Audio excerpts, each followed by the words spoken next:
ಎಲ್ಲರೂ ಸಹಕಾರ ನೀಡ್ತಕ್ಕಂಥ ವಿಶೇಷವಾಗಿ 4 ಜನ ಅದ್ಭುತವಾಗಿ ರ್ಯಾಲಿ ಮಾಡಲಿಕ್ಕೆ ಒಂದು ಕಾರಣಕರ್ತರಾಗಿದ್ದಾರೆ. ಮೊಟ್ಟಮೊದಲಾಗಿ ವರಲ ಮಹಾಲಕ್ಷ್ಮಿ ಮೇಡಮ್ ಅಲ್ಲಿಂದ ನಾನು ಸ್ವಲ್ಪ ಘೋಷಣೆ ಕೂತ್ಕೊಂಡು ಬಂದಿರೋ ಒಂದ್ಸಲ ಜೋರಾಗಿ ಚಪ್ಪಾಟನ್ನ. ಹಾಗೆ ಸರ್ ಮಗಳು ಅವರಿಗೆ ಹೆಸರು ಗೊತ್ತಿಲ್ಲ, ಅವರಿಗೂ ಅದ್ದೂರಿಯಾಗಿ ಒಂಥರ ಘೋಷಣೆ ಕೂತ್ಕೊಂಡು ಬಂದಿದ್ದಾರೆ, ಅವರಿಗೂ ಒಂದ್ಸಲ ಜೋರಾಗಿ ಚಪ್ಪಾಳೆ. ಅದೇ ರೀತಿಯಾಗಿ ವಿಶೇಷವಾಗಿ ಒಂದು 75ನೇ ಸ್ವರ್ಣ ಮಹೋತ್ಸವ ಅಂತೇಳಿ ಹೇಳ್ಬೇಕಂದ್ರೆ ಪ್ರತ್ಯೇಕವಾಗಿ ಒಂದು ಬ್ಯಾನರ್ ಮತ್ತೆ ನಮ್ಮ ಪ್ಲೇಯರ್ ಎಲ್ಲ ನಿಂತು ರಾತ್ರಿ 10 ಗಂಟೆವರೆಗೆ ಇದು ಮಾಡಿ ಸಹಕಾರ ನೀಡಿದ್ದಾರೆ. ನಾವು ಹೆಸರು ಹೇಳಕ್ಕಾಗಲ್ಲ, ಎಲ್ಲರೂ ಪ್ರತ್ಯೇಕವಾಗಿ ಎಲ್ಲರೂ ಸಹಕಾರ ನೀಡಿದ್ದಾರೆ. ಇನ್ನೊಂದಾಗಿ ವಿಶೇಷವಾಗಿ ಬೆಳಗಿನ ಅಲ್ಪಾಹಾರ ನೀಡ್ತಕ್ಕಂಥ ಅನ್ನಪೂರ್ಣ ಮೇಡಮ್ ಮತ್ತು ಬುದ್ಧಿವಂತ ಸಾರಿ ಒಂದ್ಸರಿ ಜೋರಾಗಿ ಚಪ್ಪಾಳೆ. ಏನು ನಡೆಯಬೇಕಂದ್ರೆ ಎಲ್ಲ ಇದರಿಂದ ನಡೆಯೋದು.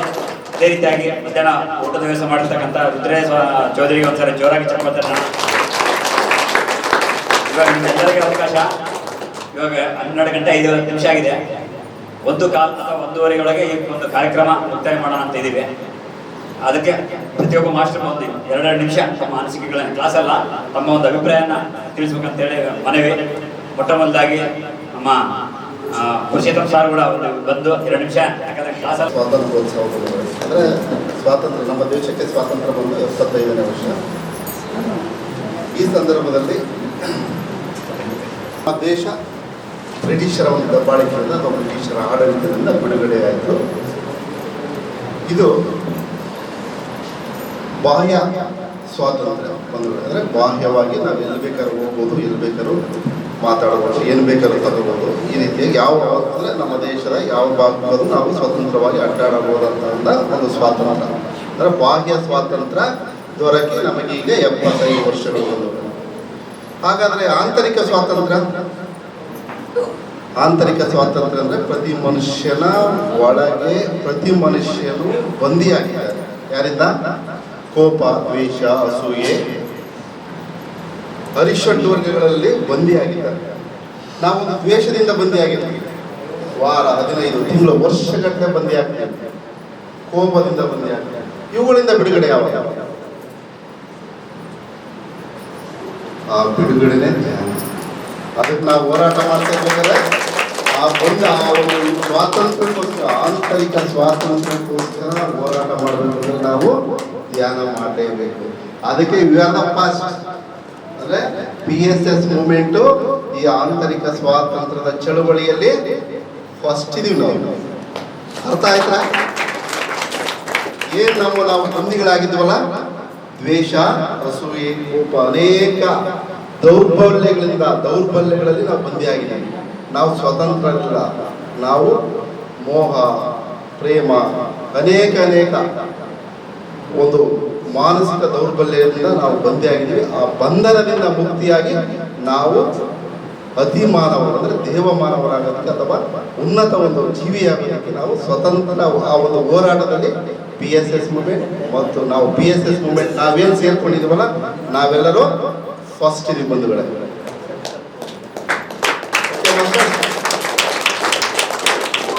ಈ ಒಂದು ವಿಶೇಷ ಸಂದರ್ಭದಲ್ಲಿ ನಾನು ಇನ್ನೊಂದು ಮಾತು, ನಿನ್ನೆ ನಾನು ಅಶೋಕ ಸಿದ್ದಾಪುರಕ್ಕೆ ಹೋಗಿದ್ದೆ ಬಂಧುಗಳೇ. ಅಶೋಕ ಸಿದ್ದಾಪುರ ಕ್ರಿಸ್ತ ಪೂರ್ವದಲ್ಲಿ ಅದು ಒಂದು ಶಿಥಿಲ ಅಂತ ಹೇಳ್ಬಿಟ್ಟು ಒಂದು ದೊಡ್ಡ ಪಟ್ಟಣ. ಅಲ್ಲಿ ಈ ಅಶೋಕ ಚಕ್ರವರ್ತಿ ಬಹಳ ಒಬ್ಬ ಅತಿ ಆಕಾಂಕ್ಷೆ ಇಳುವಂಥ ಮತ್ತು ಮಹತ್ವಾಕಾಂಕ್ಷೆ ಇಳುವಂಥ ಒಬ್ಬ ಚಕ್ರವರ್ತಿ. ಇಡೀ ದೇಶದಲ್ಲಿ ನಾನು ಅಡ್ಮಿನಿಸ್ಟ್ರೇಷನ್ ಅಂದರೆ ರೂಲ್ ಮಾಡಬೇಕು ಅಂತ ಹೇಳ್ಬಿಟ್ಟು ತನ್ನ ತಂದೆನ ಕೊಲೆ ಮಾಡ್ತಾನೆ, ತನ್ನ ಬಂಧುಗಳನ್ನ ಅಂದರೆ ಬಂಧು ಬಾಂಧವನ್ನೆಲ್ಲ ಇದು ಮಾಡ್ತಾನೆ. ಚಾಂಡಾಳ ಅಶೋಕ ಅಂತ ಅಷ್ಟೇ ಹೆಸರು. ಅದಾದ ನಂತರ ತನ್ನ ಅಣ್ಣನ್ನೇ ಕೊಲೆ ಮಾಡಿ ಅಂತ್ಯ ಮಾಡಿಬಿಟ್ಟು ಅವನು ಅಶೋಕ ಚಕ್ರವರ್ತಿಯಾಗಿ ಇದು ಮಾಡ್ತಾನೆ. ಈ ಒಂದೆಲ್ಲ ಇಷ್ಟೊಂದೆಲ್ಲ ಮಾಡಬೇಕಂದ್ರೆ ಅವನಿಗೆ ಸಾಕಷ್ಟು ಇದು ಬೇಕಾಗುತ್ತೆ, ಅಂದರೆ ಸೈನ್ಯ ಬೇಕಾಗುತ್ತೆ. ಯಾಕಂದರೆ ಒಬ್ಬರನ್ನ ನಾವು ಸೋಲಿಸ್ಬೇಕು, ಬಳಸ್ಬೇಕಂದ್ರೆ ಸಾಕಷ್ಟು ಸೈನ್ಯ ಬೇಕಾಗುತ್ತೆ. ಆ ಸೈನ್ಯ ಬೇಕಂದ್ರೆ ಸಾಕಷ್ಟು ದುಡ್ಡು ಬೇಕಾಗುತ್ತೆ. ಆ ದುಡ್ಡು ಗಳಿಸ್ಬೇಕು ಅಂದರೆ ಸಾಕಷ್ಟು ಪ್ರೊಡಕ್ಷನ್, ಏನಾದರೂ ಪ್ರೊಡಕ್ಷನ್ ಇರಬೇಕು. ಪ್ರೊಡಕ್ಷನ್ ಬೇಕಂದ್ರೆ ಅದಕ್ಕೆ ಆಗಿನ ಕಾಲದಲ್ಲಿ ಕ್ರಿಸ್ತ ಪೂರ್ವದಲ್ಲಿ ಅಶೋಕ ಚಕ್ರವರ್ತಿ ತನ್ನ ಟ್ರೆಸರಿನ, ತನ್ನ ಖಜಾನೆನ ತುಂಬಿಸ್ಕೊಳಕ್ಕೋಸ್ಕರ ಏನು ಮಾಡ್ತಾನೆ, ಎಲ್ಲೆಲ್ಲಿ ಲೋಹಗಳಿದ್ದಾವ, ಲೋಹಗಳು ಎಲ್ಲೆಲ್ಲಿದ್ದಾವೆ, ಲೋಹಗಳಂದರೆ ಕಬ್ಬಿಣ ಇರ್ಬೋದು, ತಾಮ್ರ ಇರ್ಬೋದು, ಜಿಂಕ್ ಇರ್ಬೋದು, ಇನ್ಯಾವುದೋ ಚಿನ್ನ ಇರ್ಬೋದು. ಈ ಲೋಹಗಳನ್ನ ಮಾರಾಟ ಮಾಡೋದ್ರಿಂದ ನನಗೆ ದುಡ್ಡು ಬರುತ್ತೆ ಅಂತ ತಿಳ್ಕೊಂಡ್ಬಿಟ್ಟು ಏನು ಮಾಡ್ತಾನೆ, ನಾವು ವಿಶೇಷವಾಗಿ ಎಲ್ಲೆಲ್ಲಿ ಲೋಹಗಳಿದಾವ ಆ ಏರಿಯಾನೆಲ್ಲ ತನ್ನ ಒಂದು ಸೈನ್ಯದಿಂದ, ತನ್ನ ಒಬ್ಬ ವಿಜ್ಞಾನಿಗಳಿಂದ, ಸಿದ್ಧರಿಂದ ಏನು ಮಾಡ್ತಾನೆ, ಆ ಒಂದು ಸಿದ್ಧ ಪುರುಷರಿಂದ ಲೋಹಗಳು ಎಲ್ಲೆಲ್ಲಿದೆ ಅಂತ ಪತ್ತೆ ಹಚ್ತಾನೆ. ಪತ್ತೆ ಹಚ್ಚಿದಾಗ ಏನಾಗ್ತದೆ, ನಮ್ಮ ಇದು ಅಶೋಕ ಸಿದ್ದಾಪುರ ಒಂದು, ಕೊಪ್ಪಳ ಒಂದು, ತಿರ್ಗಾ ಅಲ್ಲ ಉಡಂಗೋಳ ಅಂತ ಬರ್ತದೆ, ರಾಯಚೂರು ಮಸ್ಕಿ ಬರ್ತದೆ. ಇಲ್ಲೇ ಸುಮಾರು ನಮ್ಮ ಏನು ಕರ್ನಾಟಕ ಭಾಗಗಳಲ್ಲಿ ಈ ಒಂದು ಟ್ರೆಸರಿ ಇರೋದಂದ್ರೆ ಈ ಲೋಹಗಳಿಂದ ಗೊತ್ತಾಗುತ್ತೆ. ಆ ಲೋಹಗಳಿಗೋಸ್ಕರ ಏನು ಮಾಡ್ತಾನೆ, ಇಲ್ಲಿ ಅವ ಉತ್ಖನನ ಮಾಡ್ತಾನೆ, ಲೋಹನ ಎಕ್ಸ್ಟ್ರಾಕ್ಟ್ ಮಾಡ್ತಾನೆ. ಎಕ್ಸ್ಟ್ರಾಕ್ಟ್ ಮಾಡಿಬಿಟ್ಟು ಅವನ್ನ ಮಾರಾಟ ಮಾಡಿ ತನ್ನ ಸೈನ್ಯನ ಬಲಪಡಿಸ್ಕೊಂಡ್ಬಿಟ್ಟು ತಾನು ಇಡೀ ಒಂದು ಸಾಮಂತ ರಾಜ್ಯಗಳನ್ನ, ದೊಡ್ಡ ದೊಡ್ಡ ರಾಜ್ಯಗಳನ್ನ ಗೆದ್ದುಬಿಟ್ಟು ಅಶೋಕ ಚಕ್ರವರ್ತಿಯಾಗಿ ತನ್ನ ರಾಜ್ಯಭಾರ ಮಾಡ್ತಾ ಇರ್ತಾನೆ. ಆನಂತರ ಗೊತ್ತಾಗ್ಬೋದು ಅಶೋಕ ಚಕ್ರವರ್ತಿ ಕಳಿಂಗ ಯುದ್ಧ ಆಗುತ್ತೆ, ದೊಡ್ಡದೊಂದು ಯುದ್ಧ ಆಗುತ್ತೆ.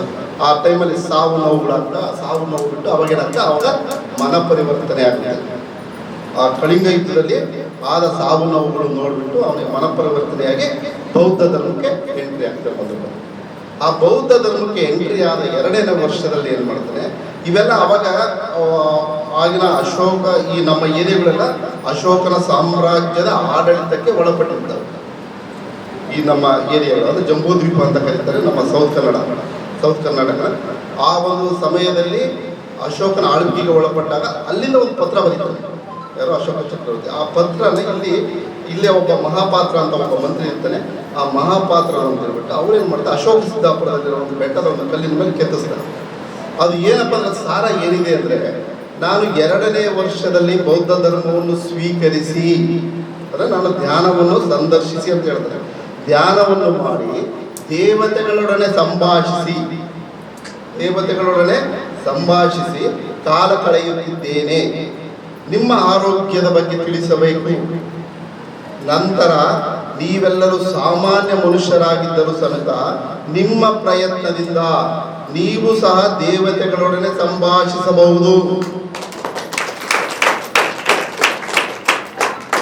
ನೀವು ಕೂಡ ದೇವತೆಗಳೊಂದಿಗೆ ಕಾಲ ಕಳೆಯಬಹುದು.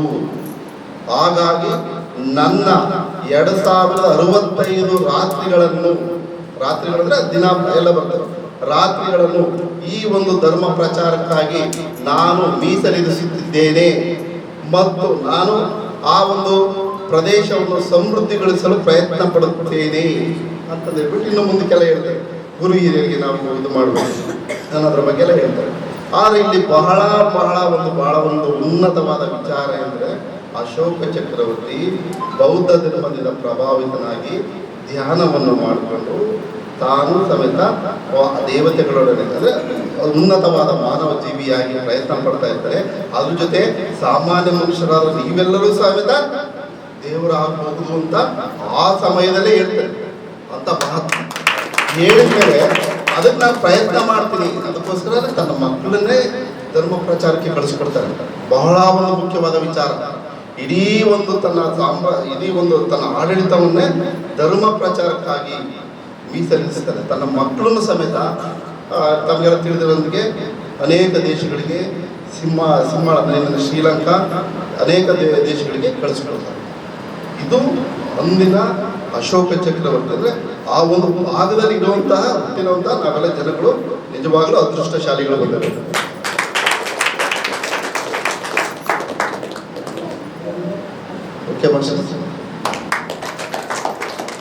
Thank you sir. ಜೋರಾಗಿ ಚಪ್ಪಾಳೆ. ಹಲವಾರು ವಿಷಯಗಳನ್ನು ಕೊಟ್ಟಿದ್ದಾರೆ. ನಮಗೆ ಅಶೋಕನ ಬಗ್ಗೆ ಗೊತ್ತು, ಬಟ್ ಇನ್ನೂ ಡೆಪ್ತಾಗಿ ಯಾವ ರೀತಿ ನಾವು ಅವಸ್ಥೆ ಆಗಿನ ಕಾಲದಲ್ಲೇ ನಾವು ದೇವರನ್ನು ಸಂದರ್ಶಿಸಬಹುದು ಅನ್ನೋ ಒಂದು ಸಂದೇಶವನ್ನು ಕೊಟ್ಟಿರ್ತಕ್ಕಂಥ ಅಶೋಕ್ ಚಕ್ರವರ್ತಿ ಅವರಿಗೆ ಜೋರಾಗಿ ಚಪ್ಪಾಳೆ. ಅದೇ ರೀತಿಯಾಗಿ ನಿಮ್ಮೆಲ್ಲರಿಗೆ ಸ್ವತಂತ್ರೋತ್ಸವದ ಶುಭಾಶಯಗಳು. ನಮ್ಮ ದೇಶಕ್ಕೆ ಸ್ವತಂತ್ರ ಬಂದು 75 ವರ್ಷ ಆಯಿತು. ನಮಗೆ 1947ರಲ್ಲಿ ಸ್ವತಂತ್ರ ಬಂತು. ಈ ಒಂದು ಸ್ವತಂತ್ರವನ್ನ ಗಳಿಸಿದ ಮೇಲೆ ಭಾರತದಲ್ಲಿರುವಂತಹ ಪ್ರತಿಯೊಬ್ಬ ಪ್ರಜೆಯೂ ಕೂಡ ಅದ್ಭುತವಾದಂತಹ ಆನಂದ ಸ್ಥಿತಿಯಲ್ಲಿ, ಅದ್ಭುತವಾದಂತಹ ಒಂದು ಒಬ್ಬರ ಆಳಾಗಿರುವಂತವನು ಇವತ್ತು ಅರಸನಾಗಿದ್ದಾನೆ. ಆದ್ರೆ ಬ್ರಿಟಿಷರ ಒಂದು ಕೈಯಲ್ಲಿ ನಾವು ಆಳಾಗಿದ್ವಿ, ಇವತ್ತು ನಾವೆಲ್ಲರೂ ಅರಸರಾಗಿದ್ದೇವೆ. ಇದನ್ನ ನೋಡಿರ್ತಕ್ಕಂಥ ಈ ಒಂದು ಮೇಲಿರ್ತಕ್ಕಂಥ ದೇವತೆಗಳೆಲ್ಲರೂ ಅರೆ ಭಾರತದಲ್ಲಿರ್ತಕ್ಕಂಥ ಪ್ರಜೆಗಳೆಲ್ಲರೂ ದೈಹಿಕ ಮತ್ತು ಸ್ವತಂತ್ರಗೊಂಡಿದ್ದಾರೆ, ಆತ್ಮವತ್ತು ಸ್ವತಂತ್ರಗೊಳ್ಬೇಕು. ಹಾಗಾದ್ರೆ ಆತ್ಮವತ್ತು ಅವರೆಲ್ಲರನ್ನ ಸ್ವತಂತ್ರಗೊಳಿಸ್ಬೇಕಂತಂದ್ರೆ ಒಬ್ಬ ಪುಣ್ಯಾತ್ಮ ಬರ್ಬೇಕು ಈ ಭೂಮಿಗೆ, ಒಬ್ಬ ಮಹಾಪುರುಷ ಬರಬೇಕು, ಅವತಾರಿ ಬರಬೇಕು. ಆ ಅವತಾರಿಯೇ ನಮ್ಮೆಲ್ಲರ ಗುರುಗಳಾಗಿರ್ತಕ್ಕಂಥ ಬ್ರಹ್ಮಶ್ರೀ ಸುಭಾಷ್ ಪಾಟೀಲ್. ನಮಗೆ ಸ್ವತಂತ್ರ ಬಂದಿದ್ದು 1947ರಲ್ಲಿ. ಪತ್ರಿಜಿ ಅವರು ಕೂಡ ಈ ಭೂಮಿಗೆ ಬಂದಿದ್ದು ಯಾವಾಗ?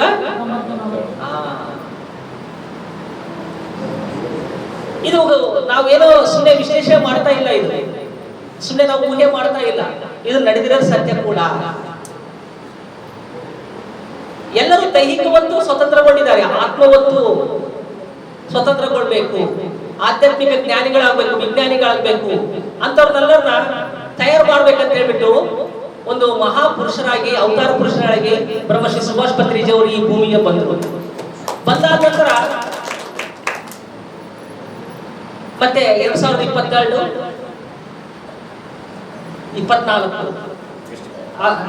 ಜುಲೈ 24ಕ್ಕೆ ಅವರು ಆ ಒಂದು ಯಾತ್ರೆಯನ್ನು ಮುಗಿಸ್ಬಿಟ್ರು.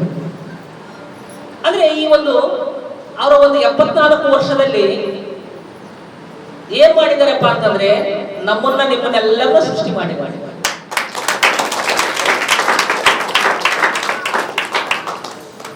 ಪ್ರತಿಯೊಬ್ಬ ಗುರು ಶಿಷ್ಯರನ್ನ ಸಂಪಾದನೆ ಮಾಡ್ತಾರೆ.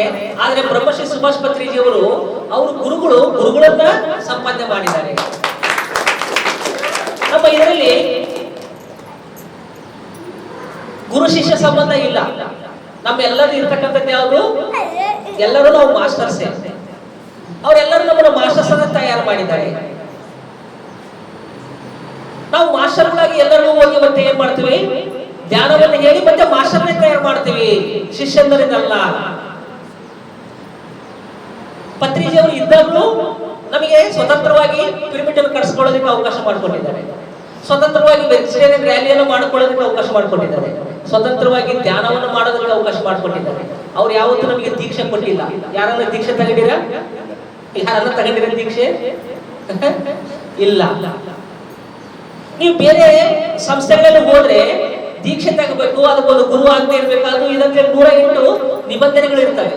ಆದ್ರೆ ನಮ್ಮ ಸಂಸ್ಥೆಯಲ್ಲಿ ಆ ರೀತಿಯಾದಂತಹ ನಿಬಂಧನೆಗಳೇ ಇಲ್ಲ. ಪತ್ರಿಜಿ ಅವರು ಇಂಥ ಒಂದು ಅದ್ಭುತವಾದಂತಹ ಸ್ವತಂತ್ರವನ್ನ ನಮಗೆ ಕೊಟ್ಟಿದ್ದಾರೆ. ಆ ಒಂದು ಸ್ವತಂತ್ರವಾಗಿ ಬೆಳೆಯುವಂತಹ ಅವಕಾಶ ನಮಗೆ ಕೊಟ್ಟಿದ್ದಾರೆ. ಅವರೆಲ್ಲ ನಮ್ಮನ್ನ ಬೆಳೆಸಿದ್ದಾರೆ.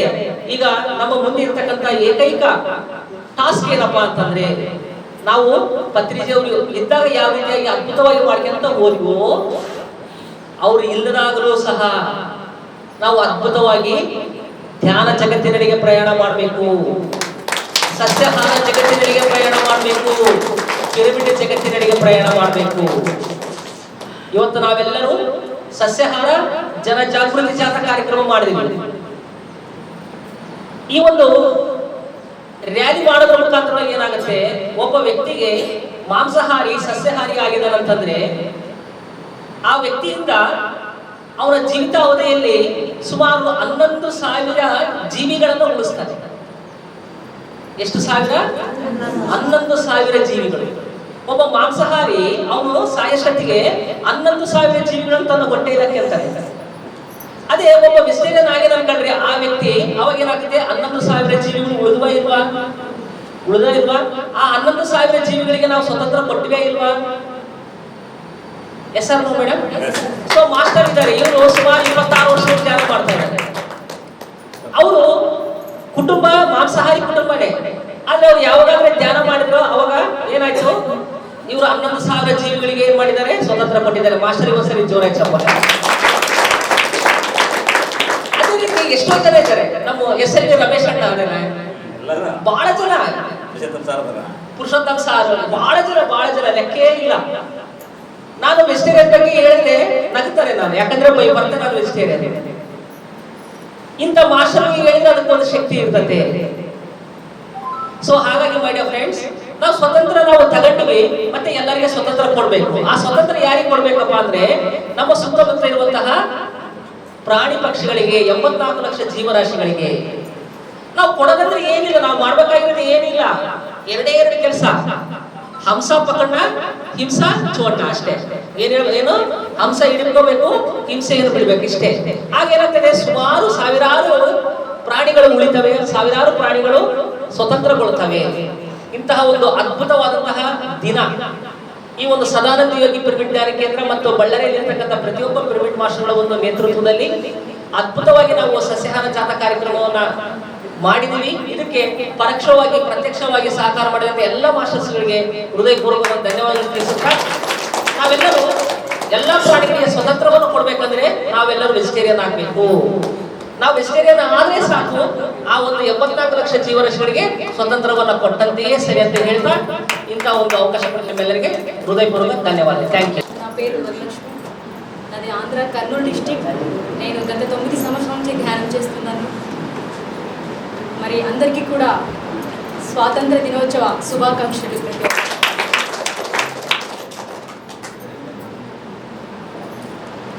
ఆగస్టు 15th స్వాతంత్ర దినోత్సవ సంబరాలు జరుపుకుంటున్నాము. ఇది ఒక్కరోజే కాదు, ప్రతిరోజు కూడా మహా సమర యోగుల గురించి మన పిల్లలకి మనం చెప్పుకుందాము. ప్రతి ఒక్కరి గురించి చెప్పుకుందాం. ఈ రిపబ్లిక్ డే ఆగస్ట్ 15th కాకుండా ఎందరో మహానుభావుల పుణ్యఫలమే ఈ స్వాతంత్ర దినోత్సవం. మనందరి గురించి చెప్పుకుందాం, ప్రతి ఒక్క తల్లి పిల్లలకి చెప్పుకుందాం మనం. మరి ఈ ధ్యానంలోకి రావడానికి నా గురువు గారు ఎవరు గారు, నా భర్త గారు. మరి అతనికి ఒకసారి జోరాಗಿ చెప్పాలి.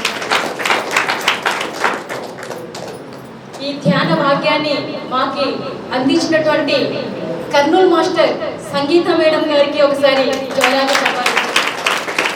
మరి ఈ ధ్యాన మహాగురు సుభాష్ పత్రిజీ గారు ఏవైతే చెప్పారో వాటిని మనము ప్రతి ఒక్కరూ కూడా, ప్రతి ఒక్కరికి రోజు ఒకరికి ధ్యానం నేర్పిస్తూ, మరి శాకాహార జగత్, పిరమిడ్ జగత్, ధ్యాన జగత్ ప్రతి ఒక్కరి కర్తవ్యం మేడం.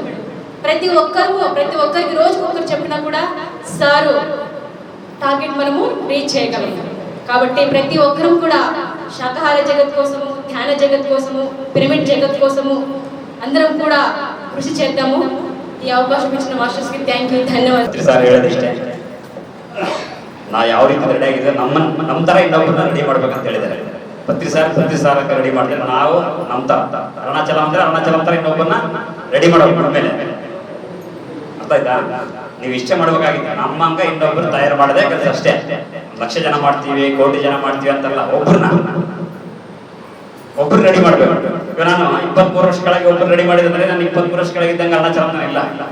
ನನ್ನ ಆಲೋಚನೆ ಬೇರೆ ಆಗಿದೆ, ನನ್ನ ನಾಲೆಡ್ಜ್ ಬೇರೆ ಆಗಿದೆ, ನನ್ನ ಫ್ರೀಕ್ವೆನ್ಸಿ ಲೆವೆಲ್ ಚೇಂಜ್ ಆಗಿದೆ. ನನ್ನ ಆ ಫ್ರೀಕ್ವೆನ್ಸಿಗಿನ್ನ ಹೆಚ್ಚಾಗ್ತಾ ಕೆಲಸ. ನಾವೇನ್ ಕಂಡ್ರೆ ಹನುಮಂತಪ್ಪ ಸರ್ ಅದ್ರ ನಾನು ಒಬ್ಬರಿಗೆ ಧ್ಯಾನ ಹೇಳಿಬಿಟ್ಟಿನಪ್ಪ ಅಂದ್ರೆ ಆಗಲ್ಲ. ಹನುಮಂತಪ್ಪ ಸರ್ ದಿನಗಳು ಕಳೆದಂಗೆಲ್ಲ ಏನಾಗುತ್ತೆ, ಹನುಮಂತಪ್ಪ ಸರ್ ಅಥವಾ ಒಂದು ಆತ್ಮ ಲೆವೆಲ್ ಜಾಸ್ತಿ ಆಗುತ್ತೆ. ಆ ಜಾಸ್ತಿ ಮಾಡ್ಬೇಕಂದ್ರೆ ನಾವು ಅಷ್ಟು ಸಾಧನೆ ಮಾಡಿರ್ತಕ್ಕಂಥವ್ರನ್ನ ನಾವು ಬೆಳೆಸ್ತಾನೆ ಹೋಗ್ಬೇಕು. ಹಂಗಾಗಿ ಅದೇ ರೀತಿ ಸರಸ್ವತಿ ಮೇಡಮ್ ಕೂಡ ಬಂದು 2 ಮಾತು ಹೇಳಬೇಕು. ನಾನು ಇಲ್ಲಿಂದ ನೋಡಿ ಎಂತ ಭಾಷೆ ಬರ್ತಾನೆ ನೋಡು, ಕರೀತಾರ ಮತ್ತೆ ಕನ್ನಡ ಅಂತ ನೋಡಿ ಎಲ್ಲ ಸಬ್ಜೆಕ್ಟ್ ಹೇಳಿದ್ರೆ ನನಗೆ ಹೇಳಕ್ಕೆ ಇನ್ನೇನಿದೆ. ಇವೆಲ್ಲ ಚೆನ್ನಾಗೆಲ್ಲ ಹೇಳ್ತಾ ಇದ್ರಿ, ಮಾಡ್ತಾ ಇದ್ರಿ. ನನಗೆ ಮತ್ತೆ ನನಗೆ 26 ವರ್ಷ ಅವಿನಾಭಾವ ಸಂಬಂಧ. ಅದು ತುಂಬ ದೊಡ್ಡ ವಿಷಯ. ಅದು ಅವಾಗ ಯಾರೋ ಹಿಂದೆ ಇರೋ ಇಲ್ಲ, ನಾವೆಲ್ಲ ಅವಾಗ ಇದೀವಿ, ಎಲ್ಲ ಮಾಡಿದ್ವಿ, ಇದೆಲ್ಲ ಬೆಳೀತಾ ಇದೆ. ನಮಗಿಂತ ಚೆನ್ನಾಗಿನ್ನ ಮಾಡ್ತಾ ಇರೋಲ್ಲ ಯಂಗ್ಸ್ಟರ್ಸ್ ಎಲ್ಲ ಬಂದು. ತುಂಬ ಅದ್ಭುತ. ಇವತ್ತು ಇಂಡಿಪೆಂಡೆನ್ಸ್ ಡೇ, ಸ್ವಾತಂತ್ರ್ಯ ದಿನೋತ್ಸವ ಸಾರ್ ಚೆನ್ನಾಗಿ ಹೇಳ್ತಾರೆ. ಸ್ವಾತಂತ್ರ್ಯ ದೇಶಕ್ಕೆ ಬೇಕಾಗಿತ್ತು. ದೇಶ ಅಂದರೆ ದೇಶದಾಗಿತ್ತು, ಮತ್ತು ಮನುಷ್ಯರು ಬೇಕಾಗಿತ್ತು. ಮುಸ್ಲಿಮ್ಸು ಆಮೇಲೆ ಬ್ರಿಟಿಷರ್ಸು ಪಾಲಿಸಿದ್ರು ಇಂಡಿಯಾನ. ನಮಗೆ ಸ್ವೇಚ್ಛೆ ಬೇಕಂತಂದ್ರೆ ನಾವು ಮತ್ತೆ 90 ವರ್ಷ ನಿಯರ್ಲಿ 90 years ಶ್ರಮದಿಂದ ನಾವು ಇದನ್ನು ತಗೊಂಡಿವಿ. ಸ್ವಾತಂತ್ರ್ಯ, ರಾಷ್ಟ್ರ ಸ್ವಾತಂತ್ರ್ಯ ಆಯಿತು. ಮತ್ತು ಆತ್ಮದ ಸ್ವಾತಂತ್ರ್ಯ ಏನಂತ ಸಾರ್ ಕೇಳ್ತಾ ಇರ್ತಾರೆ. ನಮ್ಮ ದೇಹ ಒಳಗೆ ಆತ್ಮ ಇದೆ. ನಾನಂದರೆ ಈ ದೇಹ ಅಲ್ಲ, ನಾನಂದರೆ ಆತ್ಮದ ಅರ್ಥ. ಈ ಬೆಳಕು, ಈ ಪ್ರಕಾಶ, ಈ ಕಾಂತಿ, ಈ ತೇಜಸ್, ಅದೇ ಸ್ವೇಚ್ಛೆ ಇದೆಯಾ? ಮನಸ್ಸು ಒಳಗೆ ಇದು ಸಿಕ್ಕೊಂಡಿದೆ. ನಾವೆಲ್ಲ ಮನಸ್ಸಿಗೆ ಪ್ರಯಾಣ ಕೊಡ್ತೀವಿ, ಮನಸ್ಸು ದೇಹಕ್ಕೆ ಕೊಡ್ತಾ ಇದೆ. ಎಲ್ಲಿ ನಾವು ಆತ್ಮ ಕೊಡ್ತಾ ಇದ್ವಿ. 10 ಸಾವಿರ ಬಂದ ಮೇಲೆ ಎಲ್ಲ ಸ್ವಲ್ಪ ಮನಸ್ಸನ್ನು ಕಂಟ್ರೋಲ್ ಮಾಡೋದು, ಉಸಿರಿನ ಮೇಲೆ ಗಮನ ಇಟ್ಟರೆ ಮನೋಶೂನ್ಯ, ಮನಸ್ಸಿಲ್ಲ. ಆತ್ಮದ ಪ್ರಾಮುಖ್ಯ ಹೆಚ್ಚಾಯಿತು, ಧ್ಯಾನ ಹೆಚ್ಚಾಯಿತು. ಅಂತರ್ಮುಖ ಮಾಡಿದ್ವಿ, ಆತ್ಮ ಕಾಣ್ತಾ ಇದೆ. ಆತ್ಮ ದರ್ಶನ ಆಗ್ತಾ ಇದೆ, ಆತ್ಮ ಸಾಕ್ಷಾತ್ಕಾರ ಆಗ್ತಿದೆ, ನಾವು ಆತ್ಮವಾನ್ ಆಗ್ತಾ ಇದ್ದೀವಿ. ಅರ್ಥ ಮಾಡಿ ಚೆನ್ನಾಗಿ. ಶಾಖಾಹಾರ ಒಂದು ದೊಡ್ಡ ಒಳ್ಳೆ ಪಾಯಿಂಟ್, ಪಿರಮಿಡ್ಸ್ ಇನ್ನೊಂದು ಒಳ್ಳೆ ಪಾಯಿಂಟು. ಪಿರಮಿಡ್ ಇದ್ದರೆ ನಾವು ಕುತ್ಕೊಂಡು ಧ್ಯಾನ ಮಾಡ್ತೀವಿ, ಶಕ್ತಿ ಜಾಸ್ತಿ, ಸತ್ಸಂಗೆಲ್ಲ ಮಾಡ್ಕೋಬಹುದು. ಧ್ಯಾನ ಮಾಡಬೇಕು, ಧ್ಯಾನ ಬೆಳೆಸಬೇಕು. ಸಸ್ಯಾಹಾರ ಅದೊಂದು, ಪಿರಮಿಡ್ ಒಂದು. ಈ ಬೋಧನೆ ಇರಬೇಕು, ಸಾಧನೆ ಇರಬೇಕು, ಈ ಭೂಮಿ ದಿವ್ಯ ಆಗಬೇಕು, 2 DNA 12 DNA ಆಗಬೇಕು, ನಾನು ಆತ್ಮವಾನ್ ಆಗಬೇಕು. ನಾವೆಲ್ಲರೂ ಆ ಥರ ಸಂಕಲ್ಪ ಮಾಡ್ಕೊಂಡು ನಾವೆಲ್ಲ ಆತ್ಮನ ಆಗಬೇಕಂತಂದು ನಾನು 2 ಮಾತು ಆ ಥರ ಮುಗಿಸ್ತೀನಿ. ಅತಿ ಸರ್ ಗ್ರೇಟ್. ಜೈ ನಮ್ಮೆಲ್ಲರಿಗೂ ಜೈ ಜೈ ಜೈ ಜೈ. Thank you. ನಮಸ್ಕಾರ. ಇಲ್ಲಿ ಬಂದಿರ್ತಕ್ಕಂಥ ಎಲ್ಲರಿಗೂ, ಎಲ್ಲ ಮಾಸ್ಟರ್ಸ್ಗೂ ಸ್ವಾತಂತ್ರ್ಯ ದಿನಾಚರಣೆ ಶುಭಾಶಯಗಳು. ಇವತ್ತೆಲ್ಲ ಶಾಲೆಗಳಲ್ಲಿ ಮತ್ತು ಆಫೀಸ್ ಕಚೇರಿಗಳಲ್ಲಿ ಏನು ಮಾಡ್ತಾರೆ, ಫೋಟೋ ಇಟ್ಟು ಪೂಜೆ ಮಾಡ್ತಾರೆ ಮಹಾತ್ಮ ಗಾಂಧಿ. ಆದರೆ ನಾವೇನು ಪಿರಮಿಡ್ ಮಾಸ್ಟರ್ಸ್ ಮಾಡಿದರೆ ಅವರು ಮೌಲ್ಯ ಏನಿದೆ, ಅಹಿಂಸೆ ಮೆಸೇಜ್ ಕೊಟ್ಟಿದ್ದಾರಲ್ಲ ಮಹಾತ್ಮ ಗಾಂಧೀಜಿಯವರು, ಅದನ್ನು ಆಚರಣೆ ಮಾಡಿದ್ದಾರೆ. ಫೋಟೋ ಇಟ್ಟು ಪೂಜೆ ಮಾಡೋದು ಮುಖ್ಯ ಅಲ್ಲ, ಅವ್ರು ಏನು ಮೌಲ್ಯಗಳಿದ್ದಾರಲ್ಲ ಅದನ್ನು ಆಚರಣೆ ಮಾಡೋದು ಮುಖ್ಯ. ಇಷ್ಟೇ ಹೇಳಿದ್ರೆ ನನಗೆ ಆಗ್ಬೋದು. ಎಲ್ಲ ನಮಸ್ಕಾರ. ನನ್ನ ಹೆಸರು ತಿಪ್ಪೇಸ್ವಾಮಿ, 22 ವರ್ಷದಿಂದ ಧ್ಯಾನ ಮಾಡ್ತಿದ್ದೀನಿ. 97ರಾಗ ನಾವೆಲ್ಲ ರುದ್ರಾಯಣ ಸಾರು, ಓಂಪಾರೇಣ ಸಾರು, ಸೂರ್ಯನಾರಾಯಣ ಇವರೆಲ್ಲ ಸತ್ಯಸಾಯಿ ಬಾಬಾ ಬಾಜಿಗೆ ಹೋಗ್ತಿದ್ವಿ. ಅಲ್ಲಿಗೆ ಮಲ್ಲಿಕಾರ್ಜುನ ಸರ್ ಅವರು ಸಾರನ್ನ ಕರ್ಕೊಂಡು ಬಂದರು. ಆವಾಗ ನಮಗೆ ಧ್ಯಾನ ಪರಿಚಯ ಆಯಿತು. ನಾನು ಬೇಗ ನಂಬಿದ್ರೆ ಬಿಡೋದಿಲ್ಲ. ಹಾಗಾಗಿ ನಮಗೆ 75ನೇ ವರ್ಷ ಏನೋ ಆಚರಣೆ ಮಾಡ್ತಿದ್ದೀವಿ. ಇವತ್ತೆಲ್ಲ ಭಾಗವಹಿಸಿ ಇದರಲ್ಲಿ ಪಾಲ್ಗೊಳ್ಳುವವರಿಗೆ ನಮಸ್ಕಾರಗಳು. ನಿಜವಾದ ಸ್ವಾತಂತ್ರ್ಯ ಬಂದಿರೋದು ನಮಗೆ 10 ಸಾಲ ಹಿಂದೆ. ಸುಮ್ಮನೆ ಅಹಿಂಸಾ ಅಂತ ಹೇಳ್ತಿದ್ದೀವಿ. ಅಹಿಂಸೆ ಅಂದರೆ ಏನು ಗೊತ್ತಿಲ್ಲ ನಮಗೆ. ಆತ್ಮ ಅಂದರೆ ಗೊತ್ತಿಲ್ಲ, ಮನಸ್ಸಂದ್ರೆ ಗೊತ್ತಿಲ್ಲ, ಬುದ್ಧಿ ಅಂದರೆ ಗೊತ್ತಿಲ್ಲ, ಸೂಕ್ಷ್ಮ ಶರೀರ ಯಾನ ಅಂದರೆ ಗೊತ್ತಿಲ್ಲ. 3ನೇ ಕಣ್ಣಂತರ ಅಜ್ಞಾನದಲ್ಲಿದ್ದವರಿಗೆ ನಮಗೆ ಧ್ಯಾನ ಎಂಬ ಬೆಳಕು ತೋರಿಸಿದ ಬ್ರಹ್ಮಪತ್ರಿದವರಿಗೆ ಮತ್ತೊಂದು ಸಲ. ಹಾಗಾಗಿ ನಮ್ಮ ಜೀವನ ಸಾರ್ಥಕ ಆಗ್ಬೇಕಂದ್ರೆ ಮುಸ್ಲಿಮ್ಸ್ನವರು ಒಂದು ಹೇಳ್ತಾರೆ 786 ಅಂತ. 786 ಅಂದರೆ ಸಪ್ತವ್ಯಸನಗಳೆಲ್ಲ ತ್ಯಜಿಸಿ ಅರ್ಷಟ್ ವರ್ಗಗಳೆಲ್ಲ ನಮ್ಮ ಹಿಡಿತದಲ್ಲಿ ಇಟ್ಕೊಂಡು 8 ದಿಕ್ಕುಗಳಲ್ಲಿ ಪವಿತ್ರವಾಗಿ ಜೀವಿಸುವಂತ ಅದನ್ನು 10 ಸಾಲ ನಮಗೆ ಕೊಟ್ಟಿದ್ದಾರೆ. ಮತ್ತು Jesus the kingdom of God in in you unless to as become the cannot enter the kingdom of God unless you become like side you cannot enter the kingdom of God. ನೀನು ಪ್ರೇಮತತ್ವ, ಕ್ಷಮಾಗುಣ, ಕೃತಜ್ಞತೆ ಭಾವ ಇವು ಬೆಳೆಸ್ಕೊಂಡ್ರೆ ಮಾತ್ರ ನೀನು ಮುಂದಕ್ಕೆ ಹೋಗೋದು ಸಾಧ್ಯ. ನಮಗೆಲ್ಲ ಒಂದು ಕುಟುಂಬ ಮಾಡಿದ್ದಾರೆ ಬ್ರಹ್ಮಪತ್ರಿಕೆ, ನಮಗೆಲ್ಲ ಒಂದು ಕುಟುಂಬ ಕೊಡ್ತಾ ಇದ್ದಾರೆ. ಅದೇ ವಸುದೈವಿಕ ಕುಟುಂಬ. ಆ ಕುಟುಂಬದ ಯಜಮಾನ ಸಾರಾಗಿದ್ರು. ಇವಾಗ ನಮಗೆಲ್ಲ ಮುಗಿಸೋಗಿದ್ದಾರೆ. ನಮಗೆ ಅವರಿಗೆ 1,42,000 ಜನನ ನಮಗೆ ಪಿರಮಿಡ್ ಮಾಸ್ಟರ್ಗಳೆಲ್ಲ ಅವ್ರು ತಂದ್ಕೊಂಡರು. ನಮ್ಮ ಕರ್ತವ್ಯ ಏನು 1,42,00,000 ಮಾಸ್ಟರ್ಗಳನ್ನು ತಯಾರು ಮಾಡೋದು. ಹೀಗೆ ನಮ್ಮ ಕರ್ತವ್ಯನ ಇನ್ನೂ ಹೆಚ್ಚಾಗಿದೆ ಈಗ. ಅದರಿಂದ ನಮ್ಮ ಕರ್ತವ್ಯ ಪಿರಮಿಡ್ ಜಗತ್, ಧ್ಯಾನ ಜಗತ್, ಸಸ್ಯಾಹಾರ ಜಗತ್ ಅವ್ರು ಒಂದೇ ಮಾತು ಹೇಳಿದ್ರು, ಶ್ವಾಸದ ಮೇಲೆ ಧ್ಯಾಸ. ಹಾಗೆ ಹಿಂಸಾ ಚೋಡು, ಹಂಸ ಪಕ್ಕಡು, ಇವೆರಡು ಮಾತ್ರ ನಾವು ಗಟ್ಟಿಗಟ್ಕೊಂಡು ಸಾಧನೆ ಮಾಡೋಣ. ಇವಾಗ ನಮಗೆ ಇನ್ನು ಕರ್ತವ್ಯ ಜಾಸ್ತಿ ಆಗಿದೆ. ಪ್ರತಿದಿನ ನಾನು ಎಲ್ಲೋ ಒಂದಲ್ಲಿ ಕ್ಲಾಸ್ ಮಾಡ್ತಾನೆ ಇರ್ತೀನಿ. ಈಗ ಇನ್ನೂ ಹೆಚ್ಚಿಗೆ ನಮಗೆ ಕರ್ತವ್ಯ ಕೊಟ್ಟೋಗಿದ್ದಾರೆ ಸಾರಿಗೆ. ಮತ್ತು 2 ಮಾತುಗಳೇ ನಾನು ಈಗ ಕ್ಲಾಸ್ ಮಾಡ್ತೀನಿ. అందరికీ ధన్యవాదాలు. మనకు స్వాతంత్రం వచ్చి 75 సంవత్సరాలు అయింది. 75 సంవత్సరాల్లో స్వాతంత్రం వచ్చినప్పుడు 30 కోట్ల మంది ఉన్నారు. 30 కోట్ల మందిలో అప్పుడు అనాలిసిస్ చేస్తే 80% బీద కుటుంబాలు ఉన్నాయి. 75 సంవత్సరాల తర్వాత కూడా ఇప్పుడు కూడా అనాలిసిస్ చేస్తే 80% బీద కుటుంబాలు ఉన్నాయి. అప్పుడు ఏం మారలేదు, ఇప్పుడు ఏం మారలేదు. స్వతంత్రం వచ్చింది. స్వతంత్రం ఎవరికి వచ్చిందంటే దేశానికి వచ్చింది. స్వతంత్రము రావాలి అంటే సెల్ఫ్ డిసిప్లిన్ ఉండాలి. సెల్ఫ్ డిసిప్లిన్ అంటే ఎవరికి వాళ్ళు స్వతంత్రులుగా ఉండాలి. ఎవరికి వాళ్ళు స్వతంత్రులుగా ఉండడానికి 40 సంవత్సరాల క్రితం PSSM మూమెంట్ స్టార్ట్ చేశాడు పత్రిక. PSSM మూమెంట్ అంటే తెలుగులో అర్థం ఏంటంటే ఉద్యమం. భారతదేశానికి స్వతంత్రం రావడానికి ఉద్యమాలు, తర్వాత క్విట్ ఇండియా ఉద్యమాలు, తెలంగాణ ఉద్యమాలు, ఎన్నో ఉద్యమాలు జరిగినాయి. మనిషి స్వాతంత్రానికి, స్వేచ్ఛకు ఒక మూమెంట్ ఏదైనా ఉంది అంటే అది పిఎస్ఎస్ఎం మూమెంటే. ఇది సెల్ఫ్ డిసిప్లిన్ ఎట్లా వస్తుందంటే ధ్యానము, తర్వాత స్వాధ్యాయము, సజ్జన సంగతం, సేవ అని చెప్పేసి మనకు పత్రి సారు ఈ 4 ఇచ్చేసినాడు. అవన్నీ మనం ఆచరించి మనం స్వతంత్రులై ప్రతి ఒక్కరికి స్వతంత్రంగా స్వేచ్ఛగా ఇవ్వడానికి సారు ఒక మూమెంటే స్టార్ట్ చేశాడు. పత్రి సార్కి great thanks. Thank you Patriji. Love you Patriji. ಇಲ್ಲಿ ಬಂದಿರೋರಿಗೆ ಎಲ್ಲರಿಗೆ ಒಂದು ನಮಸ್ಕಾರ. ಕರ್ನೂಲಿಂದ ಬಂದಿದ್ರಿ ನಾನು. ನಮ್ಮೊಂದು ಸ್ಕೂಲ್ ಇದೆ. ಆ್ಯಕ್ಚುಲಿ 70 ಇಯರ್ಸ್ ಆದಮೇಲೆ ಇಂಥ ಅದ್ಭುತವಾದ ಇಂಡಿಪೆಂಡೆನ್ಸ್ ಡೇ ಭಾಳ ಚೆನ್ನಾಗಿರ್ತದಂತ ನಮ್ಮ ಸ್ಕೂಲಲ್ಲಿ. ಆ್ಯಕ್ಚುಲಿ HM ನಮ್ಮದು ಓನ್ ಸ್ಕೂಲ್ ಇದೆ, ಅಲ್ಲಿ ಮಾಡಿಕೊಂಡು ಭಾಳ ಪ್ರೋಗ್ರಾಮ್ ಮಾಡ್ಕೋಬೇಕಂತ ಅಂದ್ಕೊಂಡಿದ್ದೆ. ಇಲ್ಲಿ ಬಂದು ಇಂಥ ಅದ್ಭುತವಾದ ಅವಕಾಶ ಬಂದೈತೆ ಅಂತಂದ್ರೆ ನನಗೇನೆ ಆಶ್ಚರ್ಯ ಅನಿಸುತ್ತೆ. ಎಂಥ ಒಳ್ಳೆ ಕಾನ್ಸೆಪ್ಟ್ ಅಂದರೆ ಹಿಂಸೆ ಮಾಡೋದನ್ನೋದು ಎಲ್ಲರಿಗೂ ಗೊತ್ತು, ಭಾಳ ಕಷ್ಟವಾಗಿರೋದು. ಅಂಥದ್ದು ಅಹಿಂಸೆ ಅನ್ನೋದು ಜಂತುಗೆ ಎಷ್ಟು ಭಾಳ ಕಷ್ಟ ಇರ್ತೈತಿ. ಅದನ್ನು ಪರಿಹಾರ ಮಾಡಬೇಕಂತೇಳಿ ಇಷ್ಟು ಜನ ಕರೆಸಿ ಮಾಡ್ತಾ ಇದ್ದಾರೆ ಅಂದರೆ ಅದನ್ನಲ್ಲಿ ನಾನು ಕೂಡ ಒಂದು ಭಾಗಿಯಾಗಿರಲ್ಲ ಅಂತೇಳಿ ಭಾಳ ಸಂತೋಷ ಆಗ್ತಾ ಇದೆ. ಇದೆಲ್ಲ ಗುರು ಕೃಪೆನೇ ಇರ್ತೈತೆ, ದೊಡ್ಡವ್ರ ಕೃಪೆ ಇರ್ತೈತೆ ಅಂದ್ಕೊಂಡು ಭಾಳ ಸಂತೋಷ ಪಡ್ತೀನಿ. ಇಷ್ಟು ಅವಕಾಶ ಕೊಟ್ಟಿದ್ದವ್ರಿಗೆ ದೊಡ್ಡವರಿಗೆಲ್ಲ ಒಂದು ಕೃತಜ್ಞರಾಗಿರ್ತಕ್ಕಂಥ ಯಾರಪ್ಪ ಅಂದ್ರೆ ಮೀಡಿಯಾ.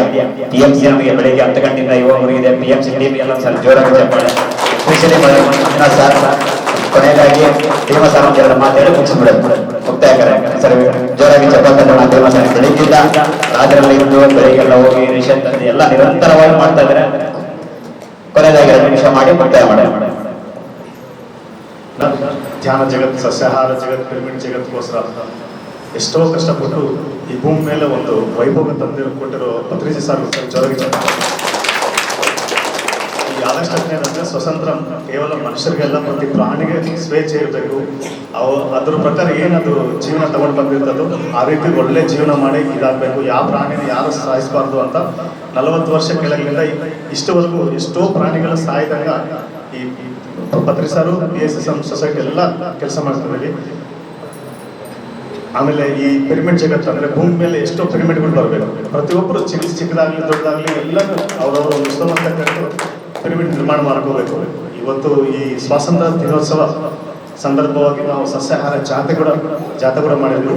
ಬಂದಿರೋ ನಿಮ್ಮೆಲ್ಲರಿಗೂ ಸದಾನಂದ ಪಿರಮಿಡ್ ಧ್ಯಾನ ಪರವಾಗಿ, ಬಳ್ಳಾರಿ ಪಿರಮಿಡ್ ಎಲ್ಲರ ಮಾಸ್ಟರ್ ಪರವಾಗಿ ಕೃತಜ್ಞತೆಗಳು, ಧನ್ಯವಾದಗಳು. Thank you.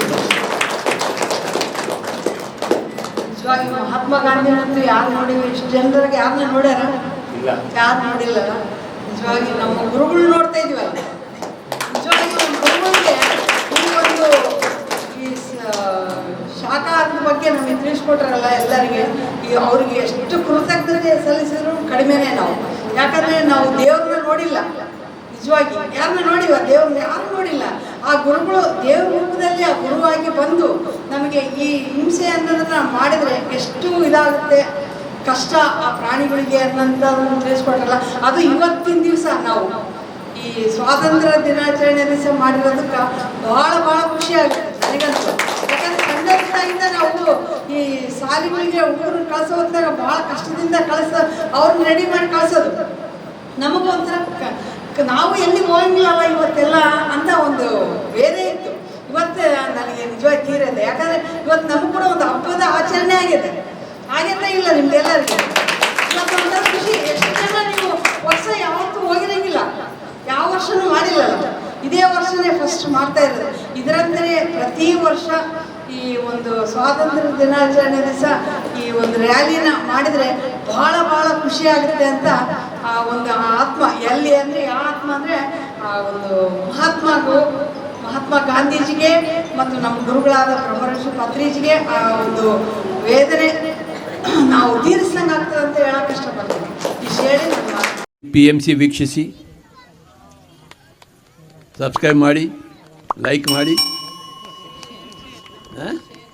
ಶೇರ್ ಮಾಡಿ and give your experiences for PMC. Record your experiences so that the whole world will know your experiences.